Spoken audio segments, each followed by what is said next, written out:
మంత్రి నారా లోకేష్ పై చేసిన ఆరోపణలు నిరూపించకపోతే వైసీపీని మూసివేయాలని ఎమ్మెల్యే గల్లా మాధవి సవాల్ విసిరారు. ఎన్డీఏ కూటమి ప్రభుత్వం సూపర్ 6 హామీల్లో భాగంగా తల్లికి వందనంను అమలు చేస్తుంటే జగన్ చూసి తట్టుకోలేకపోతున్నారని విమర్శించారు. కావాలనే లోకేష్ పై జగన్ విషయం చూపుతున్నారని అన్నారు.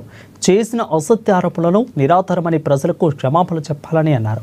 నిరూపించకపోతే వైసీపీని మూసివేయాలని ఎమ్మెల్యే మాధవి డిమాండ్ చేశారు. పథకాన్ని ఇంత చక్కగా ముందుకు తీసుకెళ్తున్నందుకు చాలా సంతోషిస్తూ మరి 2-3 రోజుల్లోనే స్కూళ్ళకన్నీ వెళ్ళి కిట్లన్నీ కూడా ఇవ్వడం చాలా సంతోషకరంగా ఉంటుంది. మాకు సంతోషకరంగా మేము దాన్ని కూడా సెలబ్రేట్ చేసుకుంటూ వాటిని అందజేస్తాము. అండ్ లబ్ధిదారులు పెరిగారు. లబ్ధిదారులకి ఈ రోజు దాదాపుగా 67,000 మంది ఈ రోజు మనకు లబ్ధిదారులు 1,00,000 మంది లబ్ధిదారులతో ముందుకు వెళ్తూ ఉన్నాము. చాలా సంతోషంగా ఉంది. రాష్ట్రం ఉన్న పరిస్థితి మనందరికీ తెలుసు. వెంటిలేటర్ మీద ఉన్న పరిస్థితుల్లో నుంచి ఈ రోజు ఒక పథకాన్ని చెప్పిన మాట చెప్పినట్టుగా అమలు పరచడం అనే విషయం సామాన్యమైన విషయం కాదు. మరి మనం గత ప్రభుత్వంలో చూసాము.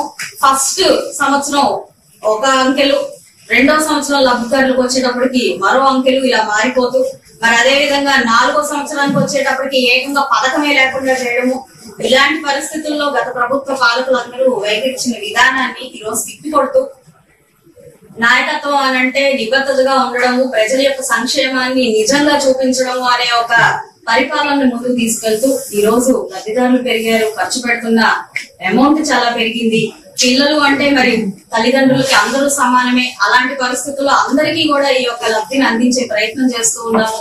ఇద్దరికి ఇస్తాము అని చెప్పిన వాళ్ళు ఒకళ్ళకే ఇచ్చి అందులో కూడా కోత విధించి చివరి సంవత్సరాలకు వచ్చేటప్పటికి అగమ్య గోచరంగా విద్యార్థులు పడేసిన గత ప్రభుత్వాల యొక్క ఆలోచన తీరుని మనం ఈ రోజు అర్థం చేసుకోవాల్సిన పరిస్థితి ఉంది.